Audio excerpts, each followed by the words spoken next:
So we've got Wayne here training for his first 50k, the Ultra Trail 50 in the Blue Mountains in Sydney. We've been thinking as it gets closer to race day of what variables that he may have to consider and things that he might not have encountered before. And one of them might be having to run in the nighttime. So we're actually going to go and do a nighttime run. So we've got our head torches on, we've got a couple of different types to test, we've got spare batteries.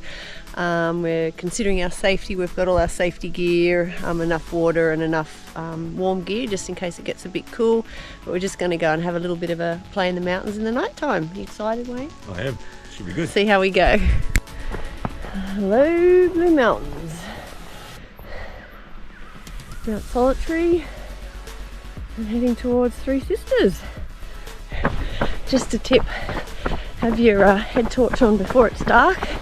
It'll make it easier, obviously, than hunting around when it's too late. And we've both got our spare batteries and another light source within reach. Wayne's just turned his on. I'll probably flick mine on. Woohoo, look at the A up. That's on the highest. I never actually usually have it on the highest because they're so damn good, these lights. I'll give Wayne some space so he's used to running without the advantage of my light. So Wayne's just experimenting with these different lights. I'm going to turn mine off. Go on the red light. I don't think it's quite up for the challenge. Yeah, red light's not going to cut it for trail running. The A up that I've got, I'll probably show you later, it's got two headlamps and they're both sort of independent of each other. So I usually have one pointed down and one pointed further ahead. So see if you can get a side view. I'm going to turn it on so I can angle it every which way that I want. So we both just tried out different settings and we both worked out that we didn't need the highest setting because they're really good lamps. So we've got it sort of on the second highest setting and that gives us enough view. So you can see this is my view, which is enough for where I need to be. Plus it also preserves battery life, and you've got to think of how long you might be going in the night. If it's the whole night or just a couple of hours or two, then the battery life doesn't matter as much. So I just let Wayne go up ahead a little bit, just so he doesn't have the benefit of my torch. Plus sometimes you might find yourself in a race absolutely by yourself, and it can be a little unnerving when you're first out in the middle of the bush with no light. So I think it's good just to kind of find a bit of comfort in that and know that you'll be okay. Oh, I have a little bit of rain. It's not really impacting the light at all. You find when it's really foggy that impacts the light, and sometimes you've got to bring the light down to your hip so you can actually see better. And Wayne's doing a bit of a trial. That's his watch light. He's giving enough light while he changes his head torch. He's just trialling out another head torch. Another A up. Another A up. It's definitely lighter at the front, eh? Yeah. Yeah, so it's just important. Comfort's always important in these things. Now I've got to work out how to use it. Yeah, so where's your light? Your watch light?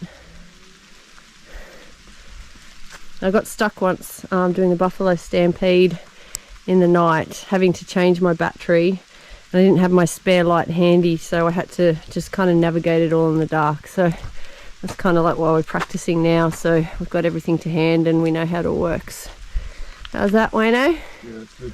Good? Alright, we'll run with this one for a bit and see how it goes. Obviously you need to be very familiar with where you're going or have appropriate strategies in place so you don't get lost, because things can be very disorientating of a night. Even courses that you have done a lot look different of a night time, so make sure you let somebody know where you're going. We've got maps on our phones and in our watches so we don't get lost, and just stay safe.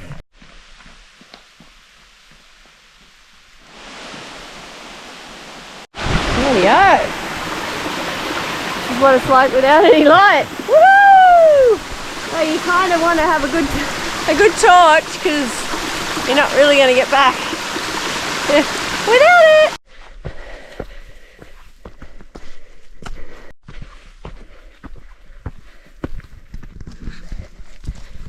When you get here, the junction, up to the giant stairwell, heading towards the Ferber stairs. How you feeling, Wayne? Yeah, good. Happy with your torch? Yeah, no, it's working really well. I'm on it.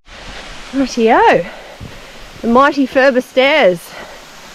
997 stairs between you and the finish of the race.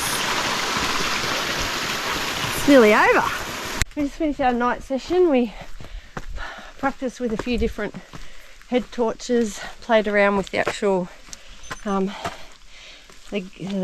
setting of the head gear, making sure they're comfortable, the different light settings, comfortable with running in the trails. We practiced being in the dark and changing batteries.